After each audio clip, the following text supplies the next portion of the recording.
Question है a long solenoid of radius 2 centimetre has 100 turn पर centimetre. 1 centimetre में 100 turn है तो 1 मीटर में कितना होगा 1000।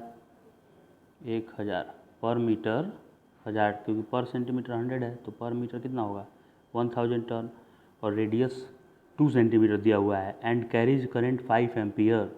इस सोलेनॉइड में करंट 5 एम्पियर फ्लो कर रहा है। ओके ठीक है। नेक्स्ट आगे बताइए क्या है। आगे बोलता है कि a coil of radius 1 centimetre having 100 turn, total number of turn 100 है और इतने सारे टर्न का रेजिस्टेंस 20 है। 100 टर्न, इसका कुल मिला के 100 टर्न है ही। ठीक, अब ये 100 टर्न जो है वो 1 सेंटीमीटर का नहीं है, ये पर सेंटीमीटर देखिए नहीं दिया है। जैसे ये दिया है पर सेंटीमीटर, तो इसमें कहाँ लिखा है पर सेंटीमीटर, नहीं लिखा है। यानी ये कुल मिला के 100 टर्न है। जो इनर कॉइल है इसके अंदर, ये पर्पल कलर का एक इनर कॉइल बना दिए, इसमें कुल 100 टर्न है ही। वो 1 सेंटीमीटर का नहीं है, 1 मीटर का नहीं है, वो जितना है ये सोलेनॉइड लंबा, उस कुल लंबाई का इतना टर्न है। 100 टर्न है टोटल इसके पास। और ये इसका इनर रेडियस है। ठीक है, पर्पल कलर का इनर रेडियस है ये। तो इसमें अगर गैल्वेनोमीटर लगा हुआ है तो उस गैल्वेनोमीटर के थ्रू करंट कितना फ्लो करेगा या चार्ज कितना करेगा। Find charge phloem through the galvanometer. 4 options दिए हुए हैं। तो जो आउटसाइड वाला है सोलेनॉइड, ये आउटर सोलेनॉइड जो है उसका मैग्नेटिक फील्ड कितना होगा, म्यू नॉट एन आई होता है, तो म्यू नॉट लिख दिया। और नंबर ऑफ टर्न 1000 है, क्योंकि 1 सेंटीमीटर में 100 टर्न था तो 1 मीटर में कितना होगा 1000 होगा। मुझे एसआई यूनिट में निकालना है मैग्नेटिक फील्ड ना, तो म्यू नॉट एसआई यूनिट में रखेंगे, इसलिए नंबर ऑफ टर्न भी पर मीटर रखना पड़ेगा मुझे। और ये 5 एम्पियर करंट है इसके थ्रू, तो ये फॉर्मूला मैंने लिख दिया है म्यू नॉट एन आई। इतना मैग्नेटिक फील्ड इसके अंदर बन जाएगा। ठीक है, फ्लक्स का फॉर्मूला होता है मैग्नेटिक फील्ड इनटू एरिया। तो मैग्नेटिक फील्ड तो ऊपर जो निकाले वो लिख देंगे, बिल्कुल ये वाला मैग्नेटिक फील्ड हम यूज कर देंगे यहाँ पे। लेकिन एरिया जो है ना वो स्मॉलर वाले का लेंगे, जो अंदर में बना हुआ है ना इसका एरिया लेंगे, क्योंकि इससे हमको लिंक किया हुआ फ्लक्स चाहिए। तो इसका एरिया लिखेंगे तो पाई आर इनर का स्क्वायर लिखेंगे, pi r square cross sectional area के लिए। ठीक है, बी डॉट ए हो गया। और नंबर ऑफ टर्न इसमें N2 है, ये पर यूनिट नहीं है, ये कुल मिला के टर्न कितना है इनर कॉइल में, वो कुल टर्न है, तो डायरेक्ट N2 ही लिख देंगे हम, total number of turn. Finally क्या हुआ है कि फ्लक्स पहले ऐसे था, राइटवर्ड था मैग्नेटिक फील्ड लाइन, और बाद में डायरेक्शन उल्टा हो गया। तो डायरेक्शन उल्टा हो गया तो क्या 180 डिग्री से चेंज हो गया।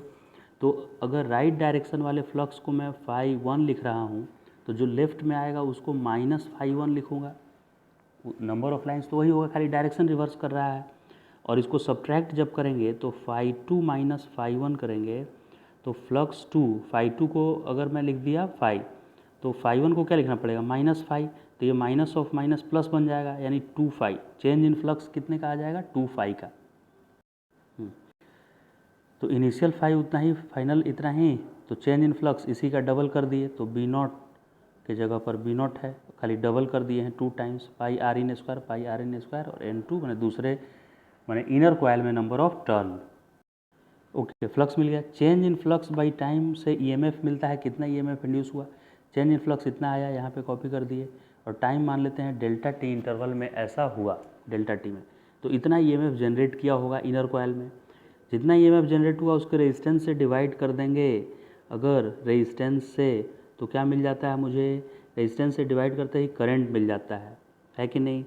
तो करंट कितना आएगा, तो जितना ईएमएफ आया है यहाँ पे उसमें रेजिस्टेंस से ऐसे डिवाइड कर दिए। ओके, यहाँ भूलना नहीं है 20 यहाँ एक और है, तो ये 2 से 20 को कैंसिल करके 10 कर देते हैं। ठीक है, 2 से ये कैंसिल हो गया, मैंने 2 ये चला गया है नीचे कैंसिल करने में। और डिनोमिनेटर में क्या आ गया है, डिनोमिनेटर में एक 10 है, याद रखिएगा यहाँ डिनोमिनेटर में 10 है एक। तो ये इसको लिखेंगे, ये जो करंट है ना, करंट को लिखते हैं dq/dt। तो ये dt से dt क्या हो जाएगा, कैंसिल हो जाएगा, राइट। तो dq इक्वल टू आ गया इतना, dt को छोड़कर ये dt से ये dt क्या हो गया है, कैंसिल हो गया है इससे ये। और यहाँ नीचे एक रेजिस्टेंस है, भूलना नहीं है 20 का रेजिस्टेंस है ये।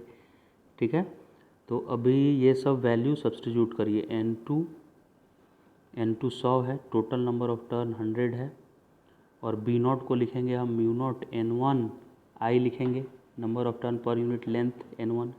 वो N1 कितना है, तो वो 1000 हो गया है। करंट का वैल्यू 5 है और ये पाई आर इनर जो है 1 सेंटीमीटर है, तो उसको 0.01 मीटर लिखेंगे उसका स्क्वायर। और N2 में तो टोटल टर्न 100 है ही, और इसको 20 से डिवाइड करना है मुझे, राइट। तो ये 20 से डिवाइड करेंगे, 2 कैंसिल हो जाएगा और 4 पाई यहाँ बचेगा, और एक बार ये पाई है, एक बार ये पाई, pi into pi, pi square होता है, और पाई स्क्वायर का वैल्यू होता है 10। ठीक,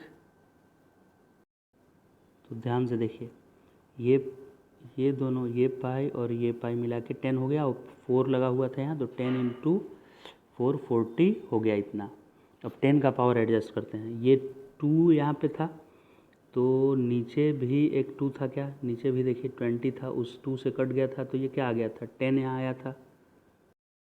अब ये 2 इससे कट गया था 20 से, ये 10 आ गया था, तो ये 5 गुना 2 मिलके 20 हो जाएगा। तो 40 की जगह पे क्या आ जाएगा, ये 20, समझ गए, 20 आएगा, और 10 टू द माइनस 4 है, तो ये लिख सकते हैं आप 2 इंटू 1 0 इसको दे दीजिए, तो 10 टू द पावर माइनस 4 आ जाएगा। 2 into 10 to the power minus 4 coulomb answer है।